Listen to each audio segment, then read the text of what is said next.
Alam mo po, Ano ayan, yung dadala sa ano? ha? Doon sa Muntinlupa ba yun? Oo. Maliit lang pala yan. Pwede pala dito sa harap. Kala ko malaki. Eh, nilabas ko. Maliit lang pala. Pagkain lang to, in order. Oo. Lipat balik ko ulit to. Yan ang mauunang madrop, sir. Kasi dadaan. Pasig pa to eh. Pasig na, oo. Dadaan mo dito. Yan muna Muntinlupa mauna. Kailangan naman ng daan. Sa highway na rin. Doon na sir ang bayad yan ano? Ha? Doon na po yung bayad? Oo.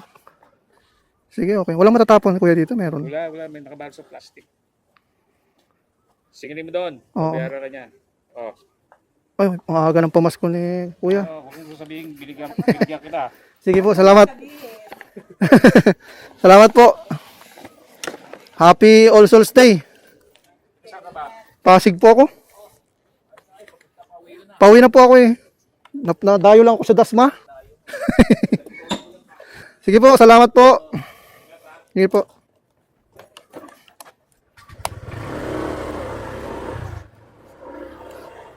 Salamat po. Nagbigay ng tip. Ang babait ng customer ko ngayon. Pag ganito mga customer, kahit malayo, di mo ramdam. Hindi mo ramdam yung yung pagod. Yung maliit na halaga, di naman kami nagdidimad na sobrang laki. Yung ma-appreciate nyo lang po yung pagdi-deliver ng isang rider. Bigyan nyo ng kaunting pampalubag loob.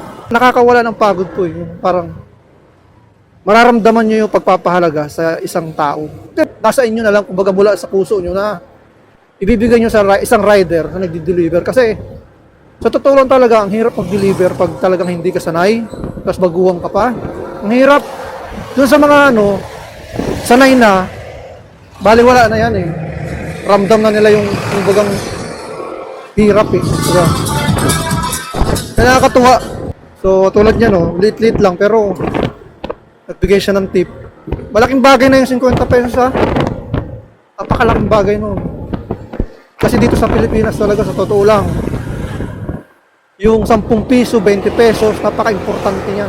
Hirap ng pera dito. Hirap kitain. Lalo kung sa legal ka. Kung illegal ka, madali lang yan. Pero sa legal na laban, mahirap talaga, napakahirap. Totoo lang. Pero ang mahalaga, kahit maliit yung kinikita mo, nag-i-enjoy ka sa ginagawa mo. Yun ang pinaka-importante doon. Yung nag-i-enjoy ka sa ginagawa mo. Hindi ka napipilitan.